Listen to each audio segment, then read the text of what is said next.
جامع مسجد میں آپ نے جا کے اعلان کر دیا، سنو میرے پیر و مرشد شیخ بابا فرید الدین گنج شکر رحمۃ اللہ علیہ، یہ رحمۃ اللہ علیہ میں کہہ رہا ہوں، تو انہوں نے، میں ان کا خلیفہ ہوں اور یہ خلافت نامہ ہے اور یہاں کی ولایت جو ہے انہوں نے مجھے عطا کی،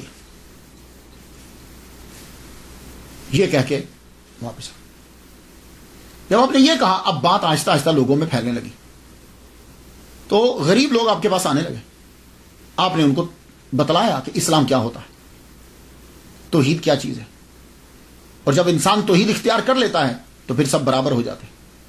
اب بتا رہے ہیں کہ اونچ نیچ ہمارے ہاں نہیں ہوتی، ہمارے ہاں سب برابر ہوتے ہیں، اور جو تمہاری مسجد ہے، یہ جو تم نے مسجد بنائی ہے، اس مسجد کے اندر تم لوگ کیا کر رہے ہو کہ یہاں امیروں کی لائن اور ہے، غریبوں کی لائن اور ہے، تو تم نے اللہ تعالیٰ کے گھر کے اندر بھی جگہوں کا تعین کر دیا۔ خدا کے گھر کے اندر تو سب ایک ہوتے ہیں، جو سب سے پہلے آتا ہے وہ پہلی جگہ پہ کھڑا ہوتا ہے، بادشاہ بھی بعد میں آئے گا تو اس کے لیے ہم جگہ نہیں بنائیں گے، وہ پیچھے کھڑا ہو کے نماز پڑھے، تم کسی کو وہاں سے اٹھا نہیں سکتے۔ تو آپ جب یہ باتیں کرنے لگے، اب اس سے زد پڑتی ہے امیروں کو بھی اور قاضی کو بھی، کیونکہ یہ فرق اور تفاوت انہی نے تو رکھا ہوا ہے۔ اب قاضی نے جا کے قیام الدین سے بات کی، ذمہ دار سے کہنے لگا، سن ذمہ دار، یہ جو بابا آیا ہے تجھے کو سمجھ اس کے بارے میں تم نے سنا ہے؟ کہتا ہے کہ میں یہاں کا صاحب ولایت ہوں، یہاں کی خلافت میرے پاس ہے، میرے بابا نے، ہم نہیں جانتے کسی بابا کو، یہ سب جادوگری ہے، ایسے بہت سے شبدہ باز یہاں آتے ہیں، اور دیکھ تو دھیان نہ دینا، اور اگر تو اس کی طرف چلا گیا تو سن تیری ذمہ داری بھی، سرداری بھی جائے گی۔ اور ساہوکاروں سے جا کر دیکھا یہ سب کو برابری کا سبق دے رہا ہے، تمہاری ساہوکاری گئی۔ اب امیروں کو، اب یہ سارے لوگ ذمہ دار، ساہوکار اور یہ دین کے ٹھیکیدار اکٹھے ہو گئے۔ اکٹھے جب یہ ہو گئے تو اب یہ لوگوں کو دھمکانے بھی لگے، ڈرانے بھی لگے، وہ بیچارے مظاہرے تھے، غریب تھے، آہستہ آہستہ لوگ بابا سے پیچھے ہٹنے لگے۔ یہ لوگ دیکھتے رہتے کہ بابا کے پاس کون جاتا ہے، جو جاتا پھر چیک کرتے کہ یہ کس کے زیر اثر ہے، ساہوکار کے یا ذمہ دار کے، جس کے زیر اثر ہوتا وہاں سے دھمکا دے۔ سارے لوگ ہٹ کے 5 بندے بچ گئے، ٹوٹل 5 آدمی بابا صابر پیا کلیئر کے ساتھ لگ گئے، صرف 5 بندے رہ گئے۔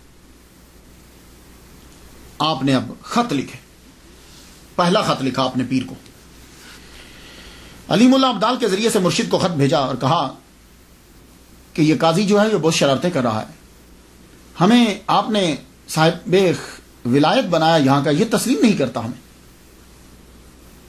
تو بابا فرید الدین گنج شکر رحمۃ اللہ علیہ نے پہلا خط لکھا، اور خط کا مخاطب قاضی تھا۔ قاضی سے یہ بتایا میرا نام کیا ہے، اپنا بتانے کے بعد کہا ہم نے اس کو یہاں کی ولایت دی ہے، اور قرآن کی آیات بھی لکھی اور حدیث مبارکہ بھی لکھی، اور کہا کہ تم شرارتوں سے باز آ جاؤ۔ بہت نرمی سے خط لکھا۔ وہ خط لے کے علیم اللہ ابدال جب واپس آئے، سب سے پہلے بابا نے پڑھا، صابر پیا نے پڑھا، پڑھنے کے بعد وہ خط قاضی کو بھیج دیا۔ علیم اللہ ابدال جب قاضی کے پاس وہ خط لے کر گئے، قاضی نے پڑھتے ہی اس کو پھاڑ دیا۔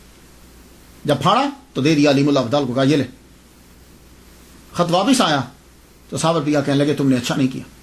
تو اب وہ چاک کردہ خط جو چاک کیا تھا وہ، اور ساتھ ایک اور خط لکھ دیا، کہا پیر و مرشد سلام ہو آپ کو، یہ دیکھیے اس نے آپ کے خط کو چاک کر دیا ہے۔ اور پھر صورتحال لکھی، بتایا کہ اس کے ساتھ ذمہ دار بھی ہے، قیام الدین اس کا نام ہے، اور اس کے ساتھ اور آدمی بھی ہے، اور یہ سب لوگ جو ہیں وہ شہر کے اندر مجھے بدنام کرتے ہیں، میری بات کو مانتے نہیں۔ اب بابا فرید الدین گنج شکر رحمۃ اللہ نے دوسرا خط قیام الدین کو لکھا، ذمہ دار، جس کا اثر و رسوخ تھا۔ اب جب علیم اللہ ابدال دوسرا خط لے کر آئے تو آپ نے خط پڑھا، اور خط ویسے ہی قیام الدین کے گھر میں بھیج دیا۔ علیم اللہ ابدال جب وہاں خط لے کر گئے تو وہیں قاضی موجود تھا، قاضی تبرک وہیں موجود تھا، وہیں پر۔ اب جب اس نے خط دیکھا اور علیم اللہ سمجھ گیا، خط لیتے ساری سے چھوڑیے حضور، یہ اسی طرح کے خط لیتے رہتے ہیں، آپ کو پریشان ہونے کی ضرورت نہیں ہے۔ اب جب وہ خط کی توہین کر رہا تھا تو زلزلہ آنے لگ گیا، کانپی زمین، ایک دم سے کانپی، اسے ڈر ہوا کہ کہیں چھتیں گرنا ہے۔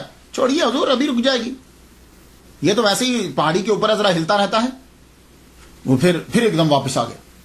ٹھیک ہے، قاضی نے لے کے خود خط پھاڑ ڈالا، دوسرا خط پھر پھاڑ ڈالا، اور ذمہ دار اس کے ساتھ۔ اب جب دوسرا پھٹا ہوا خط لے کر گئے تو اب تیسری مرتبہ پھر علیم اللہ ابدال کو بابا فرید الدین گنج شکر رحمۃ اللہ علیہ کے پاس بھیج دیا صابر پیا نے۔ جب تیسری مرتبہ گئے تو اب بابا نے جب 2 خط اپنے جب اس نے چاک کر دیے تھے، اب بابا نے تیسرا خط لکھا، صابر پیا کلیئر رحمۃ اللہ علیہ کو تیسرا خط لکھا۔ تیسرے خط میں یہ تھا، ایک جگہ میں عبارت پڑھتا ہوں کہ یہ تمہاری بکری ہے، چاہے ذبح کرو چاہے دودھ دو، اور ایک جگہ لکھا کہ کلیئر ہم نے تمہارے حوالے کر دیا۔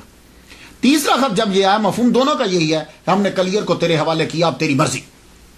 تیسرا خط جب آپ کے پاس آیا، آپ نے اس کو لپیٹا، رکھ لیا پاس۔ رکھنے کے بعد جمعہ کی نماز جب ہوتی تھی تو جمعہ میں لوگ اکٹھے ہو جاتے، آبادی تو کم تھی لیکن بڑے بڑے سب لوگ جو ہیں وہ آ جاتے تھے، زمیندار وہ لوگ نماز بڑی پڑھتے تھے، جمعہ کی نماز میں آئے تو بابا کیا کیا، بابا صابر پیا کلی رحمۃ اللہ علیہ سیدھا مسجد سے اندر چلے گئے، اندر جا کے مصلی کے پاس بیٹھ گئے۔ جب آپ مصلی کے پاس بیٹھ گئے تو بندوں نے کہا اٹھو یہاں سے، یہ قاضی کی جگہ ہے، آپ نے فرمایا ہم کتب ہیں اور کتب جو ہوتا ہے وہ قاضی سے افضل ہوتا ہے، تم ہمیں یہاں سے اٹھا نہیں سکتے۔ 3-4 بندے اٹھے اور آپ کا کلندرانہ لباس تھا پرانا، ہاتھوں سے پکڑ کے گھسیٹتے ہوئے باہر لے گئے۔ باہر جب لے گئے اور آپ کے بندوں کو بھی نکال دیا اور مسجد کے باہر کے دروازے سے بھی باہر نکال دیا، آپ وہاں کھڑے ہو گئے، اللہ پاک سے کہنے لگے دیکھا یا اللہ ہمیں نماز پڑھنے ہی نہیں دے رہے۔ اب وہ سب لوگ نماز پڑھنے لگے، جمعہ کی نماز ہوئی اور آپ کو اندر نماز پڑھنے نہیں دی گئی۔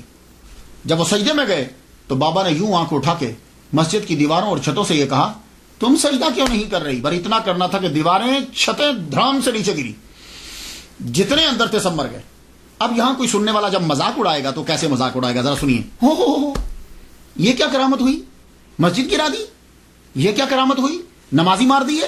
نہیں، دیکھیے مسجد جلانے کا حکم اللہ نے دیا تھا، یاد ہے 11ویں پارے کے اندر رب فرمایا مسجد کو آگ لگا دو، مسجد کو آگ لگائی، روڑی بنا دی، وہاں گند پھینکا جاتا تھا۔ تو اصل میں ہوتا کیا تھا کہ وہ جتنے نماز پڑھنے والے تھے سب نے ایک کتب کی توہین کی، ایک بات۔ دوسرا، جتنے وہ نماز پڑھ رہے تھے سب مسجد کے اندر اصل چیز کیا ہوتی ہے کہ فرق کو ختم کرنا، رب کی بارگاہ میں سب برابر ہے، لیکن اس مسجد میں ایسا نہیں ہوتا تھا۔ اس مسجد کے اندر امیر، قاضی، ساہوکار، یہ لوگوں کی جگہ بنی ہوئی تھی اندر، کوئی آدمی وہاں کھڑے ہو کے نماز غریب نہیں پڑھ سکتا تھا۔ تو کیا ایسی مسجد کو برقرار رکھا جائے؟ اور جو ایسے نظام کی تائید کریں گے کیا وہ مسلمان ہیں؟ نہیں، وہ مسلمان ہرگز نہیں ہیں۔ اسی لیے اس کتب نے وہ مسجد اور وہ ساری بعد میں بنی یا بنی دیکھی، لیکن اس وقت یہ سب کے سب ظالم کا ساتھ دے رہے ہیں، یہ بھی ظالم ہے۔